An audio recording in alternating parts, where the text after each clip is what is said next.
मध्ये चर्चा करायची आहे।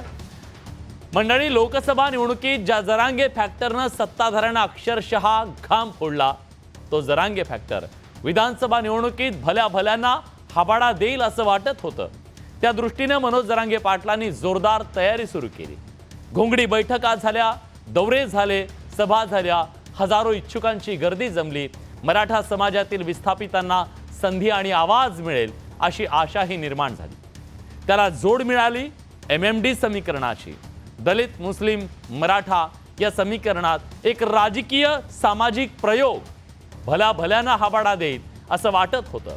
जरांगे पाटील यांनी अगदी मतदारसंघ सुद्धा जाहीर केले, पण अचानक काही तासात त्यांनी माघार घेतली। त्यामुळे आज राजकीय वर्तुळात तर्कवितर्कांना उधाण आलंय। त्यामुळेच आज आपण या मुद्द्यावर चर्चा करणार आहोत आणि आपल्या सोबत असणार आहेत खुद्द मनोज जरांगे पाटील। मनोज दादा, स्वागत आहे तुमचं न्यूज 18 लोकमत मध्ये। आज महाराष्ट्राच्या मनात तुमच्या भूमिकेच्या नंतर अनेक प्रश्न आहेत, पण पहिला प्रश्न निश्चितपणे हा आहे, मनोज जरांगे पाटील यांनी आज जी भूमिका घेतली ती माघार आहे की तो एक डाव आहे?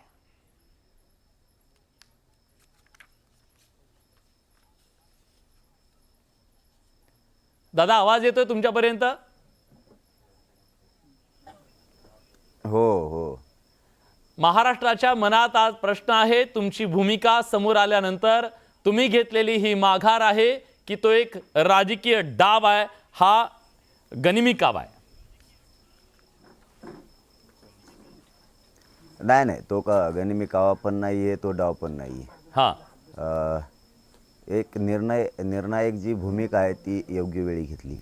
बरं, कारण ज्यावेळेस समाजच अडचणीत येणार आहे त्यावेळेस आपण विचार करायला लागतो। उगाच काहीतरी करायचं म्हणून करायचं आणि लढायचं म्हणून लढायचं असं होत नसतं। शेवटी समाज हा मोठा आहे आणि माझ्या लक्षात आलं की 4-10 जणांसाठी उगाच समाजाला नाव ठेवण्यात नाही आलं पाहिजे। पडले काय झाले, कारण एका जातीवर निवडणूक नाही लढू शकत आपण आणि जिंकू पण शकत नाहीत कधीच। उगाच का समाजाला वेठीस धरायचं, का समाजाला त्रास द्यायचा? आपल्या एखाद्या 10-20 जणांच्या स्वार्थासाठी सगळा समाजच अडचणीत, मग नंतर नाव ठेवतात लोक पडल्यावर, हे 6 कोटी मराठे 5 निवडून नाही आणता आले, म्हणजे टोमणे देतात। मग ते टोमणे दिल्यावर मला सहन नाही होऊ शकत, माझ्या समाजाला सहन नाही होऊ शकत, का अडचणीत आणायचा समाज? त्यामुळं मीच योग्य वेळी योग्य भूमिका घेतली आणि तो निर्णायक भूमिका योग्य वेळेत घेतल्यामुळं समाजसुद्धा माझा समाधानी आहे आणि मी तर लढणार आहे। काय झालं असतं 10-5 गेले किंवा 5-4 गेले, तिथं काय नुसते मागण्या मांडल्या असत्या, गोरगरीब मराठ्यांच्या, शेतकऱ्यांच्या, दलित मुस्लिमांच्या, गोरगरीब ओबीसींच्या मागण्या मांडल्या असत्या, तेव्हा तर काही गेल्यावर आरक्षण गठुडभर घेऊन आलाच नसता। हा एक आधार झाला असता गोरगरिबांना। शेवटी मला संघर्ष करावाच लागला असता, मला आंदोलन करावंच लागणार आहे तरी पण मी तर जोपर्यंत जीवन तोपर्यंत करणारच संघर्ष। मराठ्यांना आरक्षण तर ओबीसीतून मिळूनच देणार, त्यात शंकाच नाही। पण मग उत्तर काय आहे या सगळ्याला? तुमच्या आंदोलनाला एक राजकीय उत्तर आहे असं म्हटलं गेलं आणि हे राजकीय उत्तर सत्ताधारी तुमच्या सोबत नाहीत, विरोधक सुद्धा तुमच्या मागणीच्या सोबत नाहीयेत, म्हणून एक पर्याय या महाराष्ट्रात तुमच्या रूपाने येईल, तुम्ही किंगमेकर ठराल आणि तुम्ही यांना ते भाग पाडाल अशी आशा होती। मग असं अचानक का झालं? कारण तुम्हीच म्हणत होतात की अनेक असे मतदारसंघ आहेत ज्या मतदारसंघामध्ये एकहाती सत्ता आणण्याची ताकद आहे आणि ती आहे सुद्धा। पण आता शेवटी काय असतं, जरी समाज 50-55% असला तरी समीकरण जुळवावंच लागतं। म्हणजे तुम्ही जे म्हणलात की याला उत्तर काय, तर राजकारणात गेलो तरच उत्तर आहे असं नाही ना। आपल्याला जो संपायला लागलाय त्याला पाडून सुद्धा संपवता येतं ना, तेही उत्तर याला असू शकतं। असं काय नाही की उभाच राहायचं आणि आपण उभा निवडून यायचं आणि त्यांना पाडायचं। काय निवडून आलं तरी ते पाडणारे तर असे पाडता येतात, आपल्याला आपला बदला घेताच येतो। हा, हे खरं आहे की तुम्ही म्हणलेले की 50-55% मराठा आहे, निर्णायकपणे ते करताही येतं, परंतु शेवटी समीकरण लागतंच। जसं की भाजपजवळ 106 होते तरी पण जोडावंच लागले त्यांना, सगळे चोट्टे चाट्टे खिसे कापणारे सगळे जो जमाच केले ते सरकार बनवलंच ना। तसं शेवटी या राज्यात या देशात कोणीच एक जातीवरती निवडून येऊ शकत नाही, हे मात्र याचं भान मला होतं। कारण मी इथून पाठीमागचे आंदोलन सुद्धा खूप शेकडो वर्षापूर्वीचे बघितलेत। स्वातंत्र्य मिळाल्याच्या नंतर 60-70 वर्षातले जे काही आंदोलन झाले तेही मी बघितलेत। मी मूर्खासारखी भूमिका नाही घेऊ शकत। माझ्यासाठी किंवा माझ्या 4-10 जणांच्या स्वार्थासाठी 6 कोटी मराठा समाज मी दावणीला नाही बांधू शकत ना. मी आंदोलनं बघितलेत, आंदोलनावरती काय निर्णय घ्यायचे आणि काय नाही घ्यायचे त्यासाठी समीकरण अत्यंत गरजेचं होतं आणि समीकरणाशिवाय शक्य नाही, काहीच नाही या राज्यात. आणि मग जे असा पळाला गर्दीच्या जोरावरती तो संपला आणि त्याचा समाजही संपला. माझा समाज कोणाला संपवू शकत नाही आणि मी कधी संपवून बी देणार नाही. बर, पण मराठा, मुस्लिम आणि दलित अशा प्रकारचं MMD समीकरण या महाराष्ट्रात आणणं आणि पर्याय देणं महाराष्ट्राला, अशा प्रकारची व्यूहरचना तुम्ही आखलेली होती, याचा अर्थ ते समीकरण फसलं का? नाही, तसं पण नाही म्हणता येणार, कारण हे पहिल्यांदाच असं घडलं. बाकी सगळे एकत्र यायचे, परंतु नेमके मराठी, मुस्लिम आणि दलितच एकत्र येत नव्हते. मी खूप परिश्रम घेतले, 25 दिवस 20-25 दिवस सारखे, आणि ते करून सुद्धा दाखवलं. पण आता काय 30 तारखेला आमचं समीकरण जुळलं, त्याची घोषणा झाली. काय असतं आता, ते बी नवीनच आहे, ज्याच्यात मी नवीनच आहे, ते सामाजिकच आहेत, अन्याय झालेली एकत्र आले, कोणाची कोणाला तपास लागणार, मेळ लागणार, अशा परिस्थितीत ते झालं. त्यांच्याकडून यादी म्हणजे नावं, यादी म्हणण्यापेक्षा त्याला नावं द्यायला, सकाळी देतो म्हणले, दुपारी देतो म्हणले, संध्याकाळी देतो, उशीर झाला. मग आमचं रात्र सकाळपासून आमची सुरुवात होती, मतदारसंघ हा करायचा का तो करायचा. आणि मी स्वतः लोकांना विचारलं, ही राज्यात पहिल्यांदा असं झालं असं पारदर्शक की लोकांना विचारून मतदारसंघ ठरवलेत, नसतात तिकडे पक्ष ठरवत असतात मतदारसंघ आणि उमेदवार. ते काम चालू होतं. 3च्या दरम्यान आमचं उमेदवाराचं काम चालू झालं, पाठ 3 वाजता, की आपण आता उमेदवार काढा, आपले मतदारसंघ तर झाले, आता उमेदवार काढा. आणि त्याच वेळेस आमच्या परत लक्षात आलं की उद्या सकाळी आपल्याला तर 7 वाजता सांगावं लागणार आहे, कारण त्यांचे नावं याच्यासाठी पाहिजे होते आम्हाला, मतदारसंघाचे, माणसाचे नाही. की मग आमच्या पोरांनी तिथं फॉर्म भरलेला, आम्हाला ते काढून घ्यावं लागले असते. मग हे सकाळी सांगावं लागणार आहे, म्हणून आम्ही ते सकाळी थोडंसं 3 वाजता 3:30 वाजता म्हणलं की अरे सरपंचचे मोबाईलवर आलेत का बघा, त्यांचे व्हॉट्सअपला ते पाठवतो म्हणले होते. कारण काल दुपारी पण ते आले होते, सकाळी पण आले होते आणि संध्याकाळी 9 वाजता पण आले होते. ते म्हणले 11-12 वाजता आम्ही पाठवून देतो. 4 वाजले तरी आले नाहीत पाठचे. अरे म्हणलं काय होईल आता, एखाद्या दिवस गडबडीत सकाळी काय सांगायचं पत्रकाराला, एका जातीवरती शक्य नाही. आणि आमची समाजात चर्चा झाली, 30-35 हजार लोक होते, त्यांच्यात चर्चा झाली की मग एकट्याने जायला पाहिजे का नको, आपला समाज फसता कामा नाही. किंवा एकटं गेलो नाही, त्यांनी 2 दिवसांनी लेट गेली तर दिले आपल्याला नाव, तर फॉर्म त्या आपले कसे मागं काढायचे. म्हणजे ह्या गोळा हे झालं, त्यामुळं मीच ठरवलं की नको. शेवटी काय आमच्या त्यांच्या एकमेकांबद्दल नाराजी नाही, किंवा मी माझ्या भूमिकेवर बदललो सुद्धा नाही. की जी पूर्वीची भूमिका होती की मराठा समाज आम्ही धनगरांना आणि मुस्लिमांना आरक्षण मिळाल्याशिवाय हटणार नाही, त्या शब्दावरती मी आज सुद्धा ठाम आहे. मुस्लिमांना धनगरांना आरक्षण मिळाल्याशिवाय 1 इंच माग हटणार नाही, कारण ते निवडणुकीत नाही येत, सोबत नाही येत, म्हणून याचा आणि त्याचा काहीही संबंध नाही आणि नाराजीचा तर संबंधच नाही. आम्ही मित्र आहेत, राहणार. पण दादा, ह्या महाराष्ट्रानं बघितलं, जेव्हा प्रस्थापित सगळे राजकीय पक्ष होते तेव्हा त्यांच्या कार्यालयाच्या बाहेर नसेल त्याच्या कितीतरी पटीने गर्दी तुमच्या अंतरवाली सराटीत तुमच्या त्या घराच्या समोर होती. 2 ते 3 एकरमध्ये पार्किंग करायला, गाड्या पार्क करायला जागा नव्हती, एवढे इच्छुक उमेदवार तुमच्याकडे होते.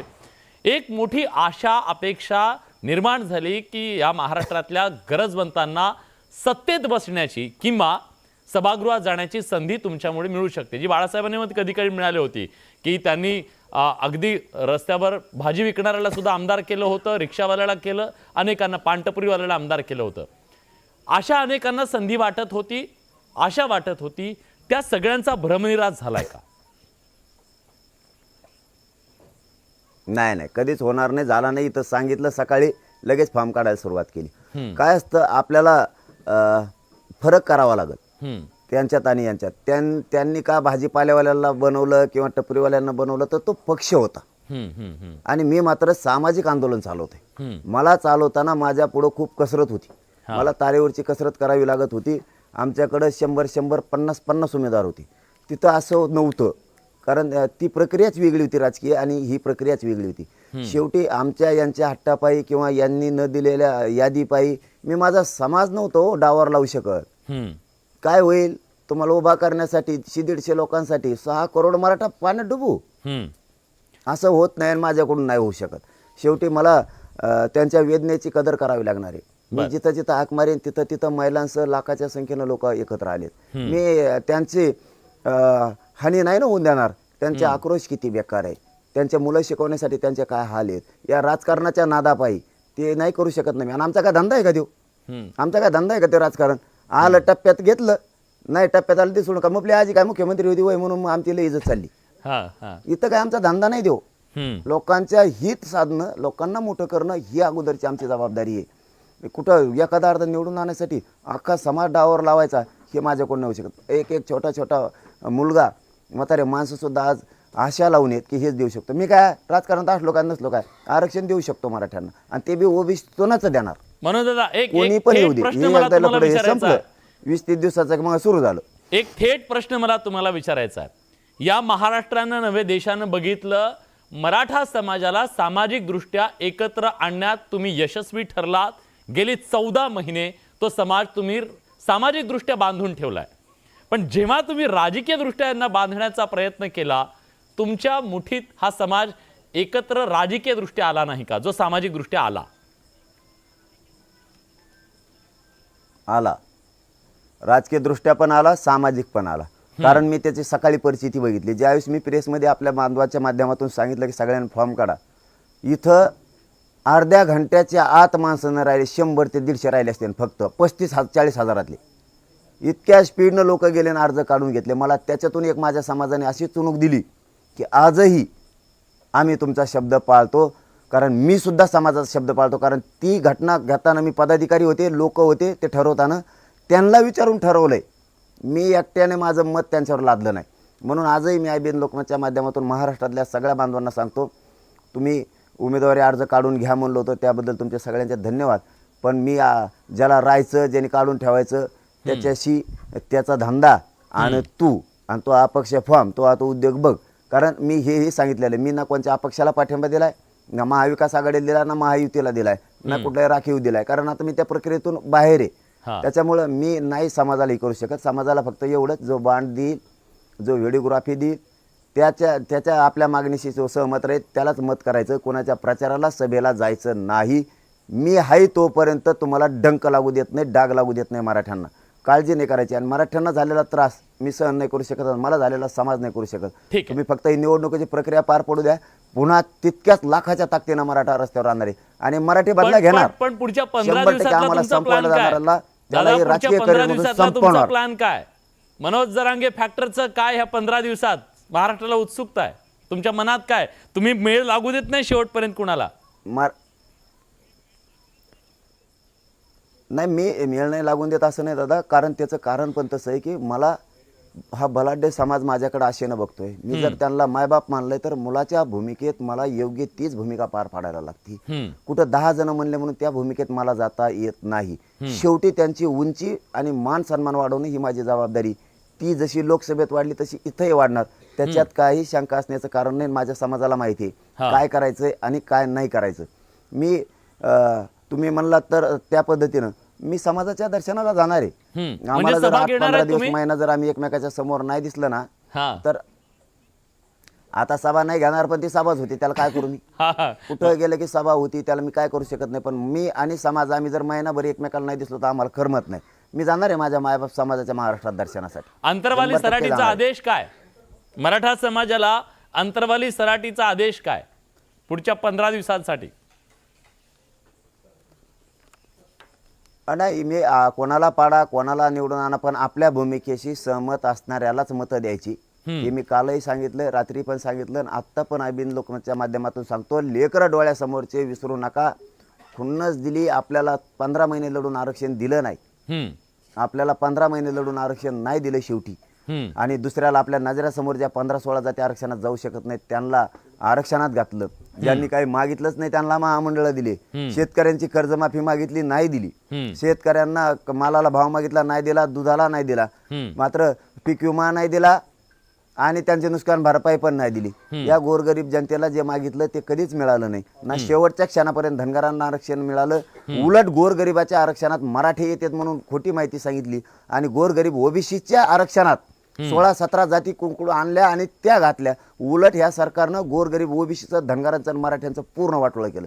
त्यामुळे दलित मुस्लिम मराठा यांना सोडणार नाहीये. त्या भूमिकेवर तर ठाम राहणार आहे. मी मात्र लोकसभेला कोणाचं नाव घेतलं नव्हतं आणि मी आताही कोणाला पाडा म्हणून नाव घेत नाहीये. पण माझ्या समाजाला त्रास देणाऱ्याला मी सोडणार नाहीये. दादा, मराठा समाजाच्या समोर एक पेच आहे ना. सत्ताधारी तर म्हणत नाहीत ओबीसीतून द्या, विरोधक सुद्धा म्हणत नाहीयेत ओबीसीतून द्या. फक्त मनोज जरांगे पाटील म्हणतात आम्हाला ओबीसीतून हवाय. जे तुमच्याकडे येतात, जे खासदार तुमच्या ताकदीवर निवडून झाले, उपोषणाला सुद्धा तुम्ही एकटेच बसलात, कुणी तुमच्या सोबत आलेलं नाहीये. अशा परिस्थितीत मराठा समाजानं कुणाच्या पाठीशी उभं राहावं? मराठा समाज राहिला ना पाठीशी उभा. कोणाशी राहावं काय विचारायची गरज आहे? माझ्या पाठीशी, मी त्यांच्या पाठीशी, आम्हाला कोण पाहिजे आणखी? काय लबाडाच मराठा फबाडाची काही गरज नाही समाजानं आम्हाला. ह्या निवडणुकीत आम्ही कुणाच्या पाठीशी निस्वार्थ उभं आहे, राहावं? एकमेकाच्या पाठीशी उभा आहेत. राहणार तुम्ही बघा माझ्या. आपला लय डावदामाने असतो, गडबड नाही करीत मी, म्हणून तर टिकलो. आतापर्यंत टिकलो, पण जिरविली पण. मी एकदा हाबाडा द्यायला लागलो ना, तुमचा शब्द असतो तो, तर असा हादरितो की बोडापासून त्याचा पाया खालचा वाळू नाही, मुरमा सकट खाली पडत आहे ती. इथं सुट्टी नसते आपल्यापाशी. बरं, फसविता एक काय प्रश्न माझ्या विचारू का? गोरगरीब समाजाचा वाटोळा करता तुम्ही. एक प्रश्न विचारू का? हा, गेले 2 महिने मनोज जरांगे पाटलांना मी राजकारणासारखं सगळं मुलाखती घेताना बघितलं, सगळ्यांना सोबत घेताना बघितलं, आकड्यांची जुळाजुळ करताना बघितलं. ह्या राजकारणानं तुम्हाला काय शिकवलं बरं? योग्य टायमाला योग्य निर्णय घेत जाय, हा, डोळे उघडे ठेवून काम कर, हे शिकवलं मला. छत्रपतींचं स्वराज्य स्थापन करताना किती तेजस्वी विचारानं, किती तेज बुद्धीनं आणि काय चातुर्य होतं त्या पद्धतीनं वाग. समाज एवढा मोठा हातात हे, समाजाला आशा आहे, घाई गडबडीत निर्णय घेऊन समाज फसवू नकोस, हे सगळं मी या राजकारणातून शिकलोय. म्हणून वेळेवर मला निर्णय क्षमता घेण्याची ताकद समाजामुळे मिळाली. मी समाज डोळ्यासमोर ठेवतो, पद, पैसा आणि ती प्रतिष्ठा डोळ्यासमोर ठेवत नाही. माझ्या समाजाची प्रतिष्ठा मी डोळ्यासमोर ठेवतो. माझी प्रतिष्ठा जर मी डोळ्यासमोर ठेवली तर समाजाचं वाटोळं झालं असतं, समाजाला टोमणे ऐकायला लागले असते. आता समाज ताट मानेनं चालणार आहे. पुन्हा काय जिंकून पाडायचं तर असं पाडून टाकू. कुणाला माझ्या पाडणार? समाजाचं कुणाला समाधान पाडणार? ठरलंय वाढली का? उंची. आमची शक्ती आम्ही होईल ना आता. नाही ठरण थोडं दमधारा सगळं ठरत असते. जो देणार नाही, समाजाच्या मागणीशी सहमत राहणार नाही आणि यांना द्यावा लागणार आहे. जर या दोन्हीनं ठरलं की आपण आता यांना गिनायचं बी नाही आणि आंदोलनाला जसं बेदखल केलं होतं तसं यांना गिनायचं नाही, यांना भांड द्यायचं नाही, यांना लेखी द्यायचं नाही, यांच्या मागणीशी सहमत बी राहायचं नाही, आम्ही मधला मार्ग काढीत असतो. अपक्षाचा बी निवडून देत असतात मराठी. आणि त्यांनी नाही केलं तर आम्ही शेवटच्या क्षणाला ओबीसीचा आमच्या सहमत असला विचार असेल त्याला मराठी निवडून देत असतात. पण यांना सुट्टी नाही आता आमच्या याच्यावरती. आम्ही ठामेत, पण बघू आता वेळेवरती.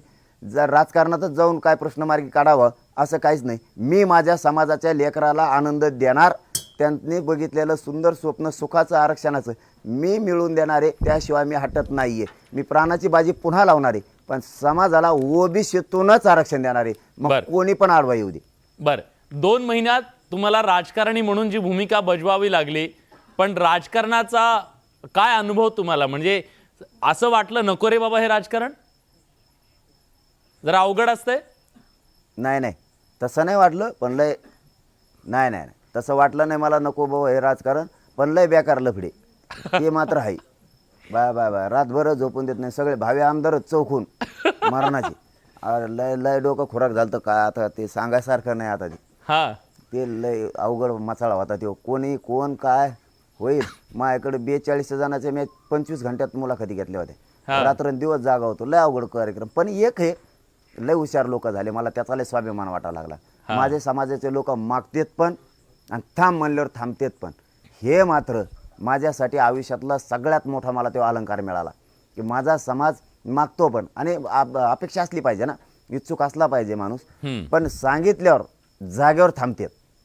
हे मात्र खूप मोठं मला या 20-25 दिवसाच्या काळात गोष्ट मिळाली की याला म्हणतेच समाज. गर्वपणे मला आमच्या बांधवांचा सगळ्या समाजाचाही अभिमान आहे की असावं लोक तर आपल्या मराठा समाजासारखे. उठ म्हणलं की उठतेत, सुरू म्हणलं की लगेच सुरू करतात, थांब म्हणलं तरी थांबतात. नाही, हे भल्या जमलं नाही, पण तुम्ही ते जमून दाखवलंय. गणेश झालं सहन करतोय. भल्या जमलं नव्हतं आतापर्यंत. मराठा समाजासारखा राजकीय चातुर्य असलेला समाज, त्याच्यावर मान टाकणं भल्या जमलं नाही. तुम्ही ते करून दाखवलेलं आहे. तुमच्या पुढच्या राजकीय वाटचालीसाठी शुभेच्छा. पत्ते तुम्ही अजून उघडलेले नाही आहेत, पत्ते नक्की उघडणार आहात, आणि काय आहे त्या पत्त्यांच्या मध्ये हे मात्र महाराष्ट्राला पुढच्या 15 दिवसात कळेल अशी आशा आपण करूया. न्यूज 18 लोक